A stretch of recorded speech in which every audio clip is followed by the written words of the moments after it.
안녕하십니까. 오랜만에 영상을 또 올리게 됐어요. 사실 일주일에 하나 정도는 제가 업로드를 할 계획으로 가지고 이렇게 살고 있는데, 지금 손가락 피부가 이렇게 벗겨지는 한포진이라는 증상을 앓고 있어요. 근데 그게 이제 제가 문제풀이 할 때 손만 보이는데, 그 손이 이제 막 껍질이 벗겨져 있는 거 보이시면 조금 불쾌하실 것 같아가지고 다 낳고 나서 찍자라고 했는데, 이게 뭐 정 나을 생각을 안 하더라고요. 그래서 이따가 조금 이렇게 보이시게 된다면은 조금 불쾌하시더라도 그 점 양해 부탁드리겠습니다. 그래서 오늘부터 이제 동력학하고 다 하면은 이제 뭐 재료역학 이렇게 해서 제가 강의를 이제 진행한다고 했는데요. 일단 제 생각을 말씀드리자면은, 동력학이라는 것은 저희가 지금 토목기사 Civil Engineering을 위한 어찌됐든 FE 시험을 제가 영상을 찍고 있는 거잖아요. 물론 Mechanical Engineering이나 어떤 다른 엔지니어링들, 뭐 케미컬이든 어떤 다른 엔지니어들도 물론 제 영상을 볼 수 있다고 생각하지만, 제가 하고 싶은 말은 뭐냐면, 시빌 쪽에서는 시빌에서 사실 이 동력학의 개념 자체가 그렇게 큰 비중을 차지하진 않습니다. 왜냐면은 이거 물론 제 생각인데, 시빌이라는 것 자체가, 토목이라는 것 자체가 어떤 구조물을 설계해서 짓는다든지 뭐 다리를 짓는다든지 건물 빌딩을 짓는다든지 할 때 이게 웬만하면 움직이지 않게끔 설계를 하고 그렇게 시공을 하거든요. 물론 이제 하이라이즈 같은 고층 빌딩이 되면은 그 빌딩들이 이제 막 이렇게 출렁출렁 흔들리는 걸 볼 수가 있는데, 그거는 이제 조금 더 고차원적인 다른 그런 학문이 좀 적용된 그런 기술이라고 저는 생각이 되고요. 무튼 이제 제 생각에는 웬만한 토목 구조물이나 토목에서 이제 쓰이는 그런 개념에서는 동력학은 그렇게 큰 비중을 차지하지 않는 것이 아닐까.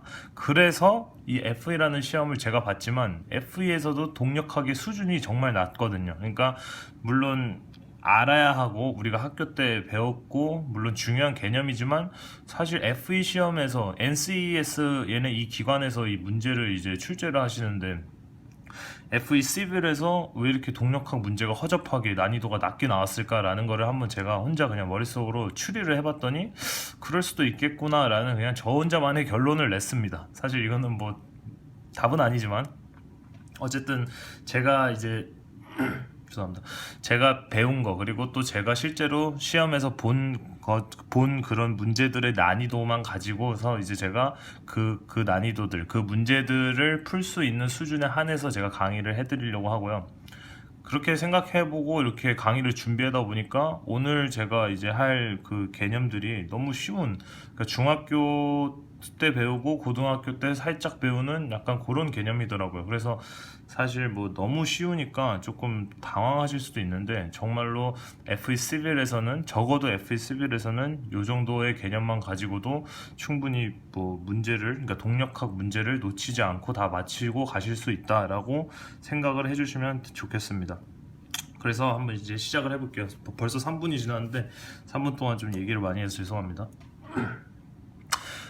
먼저 동력학이 들어가기 전에 저희가 이제 제가 또 정신교육을 해야 되니까, 방금 말했듯이 중학교 때 배우고 고등학교 때 배운 과정이니까 뭐 심지어 저번에 배웠던 마찰력 이런 문제보다 훨씬 더 쉬운 거예요. 그러니까 그냥 편하게 와주시면 되겠습니다. 자, 먼저 우리가 SVA, 이게 뭐냐면 distance와 velocity, acceleration 해가지고, 이제 옛날에 우리가 그 뭐라 해야 되죠? 거리는 속도 곱하기 시간 뭐 이렇게 해가지고 중학교 때 뭐 달달 외웠던 그런 기억이 한 번씩은 다 있으실 거예요. 이거를 이제 표현을 하면은 거리는 s가 되고 속도는 v가 되고 시간은 t가 돼서 s는 vt라는 요런 간단한 식이 이제 성립이 되는 건데, 요거에 대해서는 제가 이제 좀 이따 설명을 드리고, 먼저 이쪽으로 잠깐 와서 이쪽 파트를 잠깐 짚고 넘어갈게요. 먼저 우리가 SVA가 있다는 것은 알고 당연히 이제 문제를 항상 푸실 거고, 이 세 가지가 어떤 관계가 있는지가 사실 가장 중요합니다. 이 세 가지 관계가 어떻게 되냐면, 결론적으로만 말씀을 드리면은, 항상 오른쪽으로 넘어갈 때 S에서 V가 되거나 V에서 A가 될 때는 미분의 과정을 가지고 거쳐서 넘어간다라고 생각을 하시면 좋고, 그러면 미분의 반대 방향은 어떻게 될까요? 물론 적분이 되겠죠. 자, 적분 미분하니까 뭔가 되게 어려운 수학적인 그런 막 개념이 들어갈 것 같은데 전혀 그런 게 아니에요. 쉽게 말하면 자, 미분이라는 것은 그냥 기울기를 말하는 거고 적분이라는 것은 면적을 말한다고 생각을 하시면 돼요. 그러니까 적분은 넓이고 미분은 기울기다. 이렇게 가시면 되겠습니다. 그거에 대한 이제 그 추가적인 설명을 제가 해드리기 위해서 이렇게 그래프들을 몇 가지 가져온 거고요. 요거에 대해서 제가 잠깐 또 써놓은 게 있는데 요게 뭐냐면은 저희가 죄송합니다. 그 중학교 때 제가 이 강의를 준비하면서 제가 중학교 때를 잠깐 돌이켜 봤는데 중학교 때는 이 거리는 속력 곱하기 시간이라고 해서 달달달달 외웠었던 것 같거든요. 근데 그때는 속력이었는데 이제는 우리가 속력이라는 표현을 웬만하면 안 쓰시는 게 좋아요. 그러니까 속도와 속력의 차이를 제가 좀 비교를 해드리려고 가져왔는데 속력이라는 것은 저번에 우리가 언제죠? 한번 배웠었는데 어떤 magnitude 그 indeterminate statics였나요? 거기서 이제 제가 이거 말씀을 드렸었는데 이제 magnitude라고 하는 것은 크기라는 거거든요. 그러니까 속력이라고 하면은 이제 크기만을 가지고 어떻게 표현을 한 거고 속도라는 것은 크기에다가 플러스로 direction이라고 써놓은 게 방향까지 존재한다는 거죠. 그러니까 예를 들어서 속력이라는 것은 뭐 40m/s다 이렇게 적어 놓으면은 뭐 이게 앞으로 가는 40m/s든 뒤로 오든 40m/s든 상관없이 결국에는 40m/s다라는 것이고 속도에는 방향이 들어간다고 했는데 이제 플러스 40m/s가 있고 마이너스 40m/s가 있다라고 이제 표현이 될 것 같아요. 그렇게 생각해 주시면 되고 방향이라는 게 있기 때문에 플러스가 붙고 마이너스가 붙었으니까 플러스 40m/s는 우리가 앞으로 전진한다고 생각할 수 있겠고 마이너스 아니죠 전진이 아니고 그러니까 플러스 방향 그러니까 어쨌든 방향 플러스 방향을 가지고 40m/s를 간다고 생각하시면 되겠고 마이너스 40m/s는 말 그대로 마이너스 플러스와 반대 방향으로 40m/s로 간다고 생각을 하시면 될 것 같습니다. 제가 방금 말을 왜 번복을 했냐면은 이게 뭐 마이너스 몇 m/s가 된다고 해가지고 이게 무조건 거꾸로 오는 건 아니에요. 그게 무슨 말이냐면 속도가 줄어든다고 해서 지금 요거에 비해서 얘가 속도가 더 낮잖아요. 근데 속도가 줄어든다고 해서 빠꾸를 하는 건 아니죠. 그러니까 자동차가 이렇게 가다가 천천히 정지하는 것도 속도가 상대적으로 줄어드는 건데 그렇다고 거리가 뭐 갑자기 빠꾸가 돼버리거나 이런 건 아니죠. 자, 그래서 요거에 대해서 이제 속도와 속력에 대해서 제가 정의를 좀 드렸고 이제 S는 VT 우리가 그래서 중학교 때 거리는 속도 곱하기 시간이다 해서 달달 외웠던 거를 다시 한번 짚고 넘어가야 되는 게 있는데 항상 이 S와 VT 지금 요게 의미하는 건 뭐냐면 우리가 가정을 먼저 두는 거예요. 가정이라는 것은 우리가 항상 등속 운동을 할 때는 이런 식이 성립이 될 것이다 라고 해서 이 V 값이 시간이 지남에 따라서 변하지 않고 항상 일정한 값을 가지고 있다라는 게 우리가 가정을 하고 이 식을 성립하게끔 만들어 준 거예요. 근데 실질적으로 이 식을 다시 쓰게 되면은 V는 방금 말한 것처럼 등속 운동이기 때문에 V 그대로 놔두자 이거죠. 근데 이 T와 S는 변화할 수 있다는 거예요. 그러니까 T가 T-T0 T0라는 것은 항상 이제부터 아셔야 되는 게 여기 조그만 제로가 붙으면 initial value라고 해서 최초의 시간이라고 생각하시면 돼요. 그러니까 최초의 시간 그리고 이거는 이제 최종의 시간이 되겠죠. 여기서도 역시 S-0 이렇게 돼서 최초의 거리와 최종적인 거리 그러니까 결국에는 변화량을 나타내고 있는 거죠.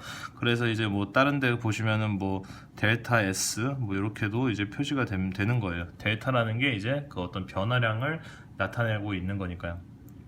자, 요것도 설명이 끝났는데 지금 뭐 되게 막 뭐 이렇게 막 별로 연관이 되는 말이 아닌 것 같은데 제가 이런 얘기를 왜 하고 있냐면 이제부터 이 제가 말했던 거를 그래프로 하나하나 표현을 해보면서 정말 미분과 적분의 관계가 있는지 그리고 또 이 변화량이 가지고 오는 이 말의 의미가 뭔지를 한번 그래프를 통해서 실제로 우리가 눈으로 보고 한번 익혀보도록 하겠습니다. 자, ST 그래프가 이제 이렇게 지금 일직선의 그래프를 가지고 있는 그러니까 일직선에 그러니까 10초 동안 어떤 자동차가 100m를 가는데 일정한 어떤 뭐 기울기의 변화량이 없이 그냥 이렇게 쭉 올라가는 그런 그래프가 있다고 생각을 해보자 이거예요. 그럼 여기서의 VT의 그래프를 이제 그릴 때 어떻게 그려야 되냐 그거를 이제 말해야 되는데 위에를 살짝 딱 보니까 미분을 하면은 VT 값을 구할 수 있다고 했죠. 미분이라는 것은 아까 말한 것처럼 기울기라고 했는데 볼까요? 자, 0점 여기가 0이니까 맨 최초의 지점에서부터 기울기가 일정하게 가다가 10초가 지나도 기울기가 계속 일정하다는 걸 아실 수 있죠. 그러면 기울기가 계속 일정하면서 어떠한 값을 가지면서 가다가 t가 10초에 이것도 끝나게 되겠죠. 근데 이 10초가 끝났을 때 그러면 이 v 값을 어떻게 구하느냐 하고 위에를 또 슬쩍 봤더니 적분이라고 한다. v에서 s로 갈 때 적분이래요. 자, v에서 s로 갈 때 적분이랬는데 적분은 제가 아까 면적이라고 말씀을 드렸죠. 그럼 요 면적이 요 s의 변화량과 관련이 있겠다 해서 제가 요 델타 S를 아까 설명을 드린 거예요.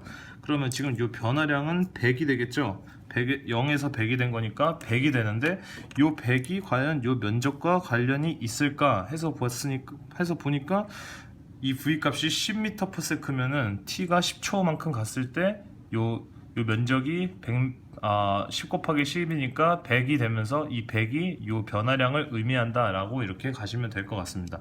그거에 대해서 좀 더 이제 수학적인 증명은 제가 이따가 뒷장에 또 해놨으니까 뒷장을 통해서 한 번 더 제가 설명을 드리도록 하겠습니다. 자, 이번에 역시 V에서 AT가 될 때 미분을 가지고선 이 AT 그래프를 이제 표현을 해야 돼요. 그럼 미분이라는 것은 역시 지금 원점, 그러니까 원점에서 10의 크기를 가지고 기울기가 0인 상태를 계속 가지고 끝까지 10초 동안 흘러가는 거니까 0 지점에서 그대로 그래프 자체가 뭐 존재하지 않는 그런 AT 그래프가 나오는 거겠고, 자, 그러면 면적이라는 거, 지금 그래프 자체가 존재하지 않으니까 면적 자체도 존재하지 않겠죠. 왜 면적이 존재하지 않느냐 봤더니 VT 그래프에서의 이 속도의 변화량이 0이기 때문에 여기서의 면적은 당연히 0 값이 나온다. 그러니까 이렇게 해서 면적, 이렇게 해서 면적, 이렇게 이해를 해주시면 될 것 같아요. 자, 바로 반대 방향일 때 한번 어떻게 지나가는지 한번 볼게요. 속력과 속도에는 차이가 있댔는데 속력은 크기만 가지고 얘기하는 거였고 속도는 크기 플러스 방향이라는 게 있다고 했죠. 자, 방향이라는 게 뭐냐면 지금 여기 S가 똑같이 뭐 100m인데 이번에는 100m에서 시작을 해서 10초 동안 어떤 일정한 기울기를 가지고 자동차가 쭉 가다가 다시 빠꾸를 하는, 아까 여기서 100m로 갔다가 다시 빠꾸를 하고 있는 그런 현상이 지금 나타나고 있죠. 그러면 딱 보니까 역시 똑같이 마이너스 100이 이렇게 될 겁니다. 자, 변화량이라는 건 항상 처음에서 그 나중에, 그러니까 나중에서 처음을 뺀 그 값이 이제 변화량이 되는 건데 여기서 지금 마이너스 100만큼을 요 VT 그래프에서 뭔가 이렇게 표시가 될 것 같은데 일단 미분이랬으니까 한번 보자고요. 미분이기 전에 우리가 기울기라고 했으니까 기울기라는 것은 지금 요 기울기를 가지고 처음부터 10초가 지나는 그 순간까지 똑같이 일정하게 가는데 기울기가 지금 요렇게 돼 있으니까 마이너스 값이겠죠. 아까는 요렇게 있어서 플러스 값이었다면 이번엔 요렇게 돼 있으니까 마이너스 값으로 또 일정하게 쭉 가다가 10초가 됐을 때 V 값이 멈출 거란 말이죠. 그럼 요 값을 또 어떻게 구하냐면 위에를 슬쩍 봤더니 또 면적을 구하면은 ST가 나온다. 그러니까 요 면적은 요 변화량이 되겠구나 라고 생각을 하시면 되겠습니다. 그러면은 요 면적은 직사각형의 면적이니까 위에와 마찬가지로 마이너스 10m/s가 되면은 요 변화량 값이 나오니까 이렇게 쉽게 VT 그래프가 그려질 수 있는 거겠죠. 자, AT 그래프는 역시 여기도 지금 위에 거랑 똑같이 뭐 기울기가 없고 그냥 기울기가 0으로 10초까지 계속 똑같이 지속이 되니까 AT 그래프는 이렇게 똑같이 나오게 되는 거겠죠. 마찬가지로 여기도 지금 속도의 변화량 델타 V 값이 0이기 때문에 여기서의 그래프에서의 면적은 우리가 구할 수가 없다라는 게 여기까지 설명이었고요. 자, 그러면 저거는 사실 너무 쉬웠고요. 자, 이제 제가 하고 싶은 게 뭐냐면 그러면은 정말로 저 개념이 정말 수학적인 식에도 이제 성립이 돼야 정말 이게 확립이 된 어떤 그런 개념이다 라고 이제 판단을 해서 한번 정말로 수학식에도 한번 저게 성립이 되는지 한번 개념을 한번 확인해 보자 라고 이제 제가 좀 말씀을 드리고 싶어요. 자, 그래서 이번 그래프는 이제 ST 그래프가 y는 x제곱일 그런 꼴을 나타냈을 때, 그리고 두 번째는 y는 마이너스 x제곱 플러스 10x 그렇게 생긴 그래프가 있었을 때 과연 VT와 AT 그래프는 어떻게 나타낼 것인가. 근데 이게 수학적인 식으로만 이제 받아들이려고 하면 되게 어려워 보이는데 사실상은 되게 쉬워요. 왜냐면은 제가 아까 뭐라고 했죠? S에서 V가 되고 A가 되고 오른쪽으로 가는 화살표는 미분이라고 했죠. 그러면 얘를 지금 미분을 해보면 Y 프라임이 되면서 2x가 되겠죠. x에 대해서 지금 미분을 하는 거죠. x가 시간인데 시간에 의해서 우리가 미분을 할 수 있고, 이 y 프라임은 2x를 또 한 번 더 미분을 해주시면 y 더블 프라임은 2가 되죠. 그럼 요거에 대해서 그래프를 그리면은 그게 끝나버리겠죠. 무슨 말이냐, y는 2x는 이렇게 생겼을 거고, 당연히 t가 여기서 만나게 될 거고, y는 y 프라임은 2는 이렇게 되고, 여기가 계속 2라는 거고, 이 지점이 10이라는 거죠. 10은 다 일정하게 t가 10이라는 게 정해져 있으니까요. 그러면 이 지점은 지금 여기다가 10을 넣으면은 20이 되겠고, 20m/s고 여기는 2가 구해졌네요. 그럼 제가 방금 말한 것처럼, 자, 요 변화량이 델타 V라는 게 20이고, 여기서는 죄송합니다. 여기서는 델타 S라는 게 100인데, 요 100이 요 넓이와 맞는가, 그리고 요 델타 20이라는 값이 요 넓이와 맞는가를 보면은 이제 증명이 되는 거겠죠. 그럼 여기부터 볼까요? 2 곱하기 10 하면은 요 사각형의 면적이 나오는데 변화량의 20과 일치하네요. 맞는 거죠. 자, 이번엔 여기를 봤더니 20 곱하기 10에다가 삼각형이니까 반띵을 하니까 100이 되네요. 그 100의 면적이 역시 변화량 S와 같으니까 또 만족이 된다는 거죠. 자, 두 번째 그래프로 한번 가볼게요. 두 번째 그래프는 좀 이것도 약간 복잡해 보이는데, 사실은 그냥 미분을 하면은 마이너스 2x 플러스 10이 되고, 한 번 더 미분을 해야 이제 그 a값 at 그래프를 구할 수 있으니까 더블 프라임은 그냥 마이너스 2가 된다. 그래서 요거를 이제 그려보자 했더니, 밑에가 조금 필요할 것 같은데, 5를 넣었을 때 0이 되고 10이고, 이런 식으로 그림을 제가 좀 잘 못 그린 것 같은데, 이런 식으로 이제 그려질 것 같고, 얘는 그냥 뭐 똑같이 마이너스 2로 쭉 가다가 10에서 멈추는 그런 현상이 발생하겠네요. 그럼 요 포인트와 요 포인트는 지금 0을 대입해 보면 10이 나오고, 여기는 10을 대입하면은 마이너스 10이 나오네요. 아이고, 안 보였었구나. 자, 됐나요? 자, 그러면 역시 똑같이 변화량과, 그러니까 여기서부터 여기까지의 변화량 델타 V 값과 여기서부터 여기까지의 변화량 델타 S 값이 얘네들의 면적과 맞는지를 확인해 주시면 될 것 같네요. 자, 마지막 거, 제가 이 마지막 그래프들은 조금 어렵게라기보다는 조금 이제 트리키하게 조금 까다로운 그런 방정식을 사용했어요. 왜냐면은 여기서 지금 속력이 플러스였다가 마이너스로 바뀌는 현상이 오고, 지금 제가 이렇게 해놓은 것도 제가 물론 좀 이따가 다시 설명을 드리겠지만, 먼저 여기서부터 해보자 이거죠. 자, 여기서는 지금 여기 넓이가 마이너스 20이 되는 거죠. 마이너스 2니까 마이너스 2 곱하기 10은 이 마이너스 20이 되는데, 요거가 변화량이랑 맞는가 해서 봤더니 10에서 마이너스 10이 됐으니까 마이너스 20이 맞네요. 그러니까 두 개가 증명이 됐고, 자, 여기를 봤더니 지금 요 넓이와 요 넓이 뭔가 애매하지 않습니까? 왜냐하면 여기는 방금 말한 것처럼 플러스 방향인데 5 곱하기 10을 반띵한 25가 되겠고, 여기는 속 도니까 마이너스 25, 그러니까 방향이 반대 방향이란 말이죠 지금. 근데 지금 봤더니 얘는 25고 마이너스 25면 두 개의 면적의 총 합은 0이어야 되는데, 지금 제가 델타 S를 이렇게 표현했단 말이에요. 그러니까 이것은 항상 제가 아까 말했듯이 요게 실수할 수 있는 그런 가장 큰 요인이라는 거죠. 제가 말했다시피 델타 S라는 것은 S-S 제로이기 때문에 이 최고점에서의 첫 번째 지점에서부터 최고점까지 그 차이가 아니고, 항상 마지막 S값에서 최초의 S값을 뺀 그 값이라는 거죠.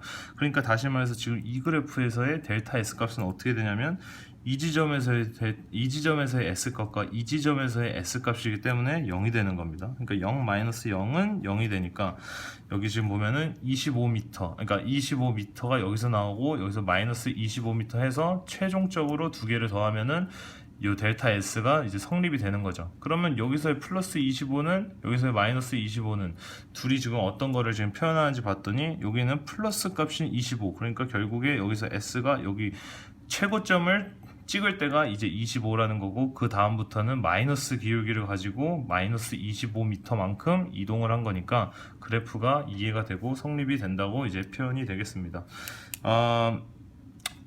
사실 되게 쉬운 개념이었는데 얘기를 하다 보니까 또 말이 길어진 것 같아요. 근데 뭐 가장 중요한 거는 이래요. 사실 원래 VT, ST, AT 이런 그래프를 그릴 때 옛날에 우리가 중학교 때 배운 거, 뭐 고등학교 때 배운 게 뭐 이렇게 그 기울기를 따라서 이렇게 가면서 아, 기울기가 처음에 급했다가 25지점이 되는 순간까지 기울기가 뭐 이렇게 일정하게 감소하구나 해서 이때 0이 될 수 있구나 해서 이렇게 그래프를 그릴 수도 있는데 그러기에는 너무 시간도 오래 걸리고 생각하기 복잡하다 이거죠.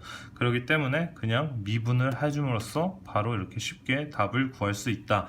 자, 요게 지금 전혀 동력학과 관련이 없는 것 같이 느껴지실 수 있겠지만 이제 제가 가지고 오는 우리 FE11에서 요구하는 그 정도 문제들, 그 정도 난이도 있는 문제들을 제가 가지고 와서 이 식들이 어떻게 적용이 돼서 문제를 풀 수 있는지 제가 다음 영상을 통해서 한번 보여드리도록 하겠습니다. 감사합니다.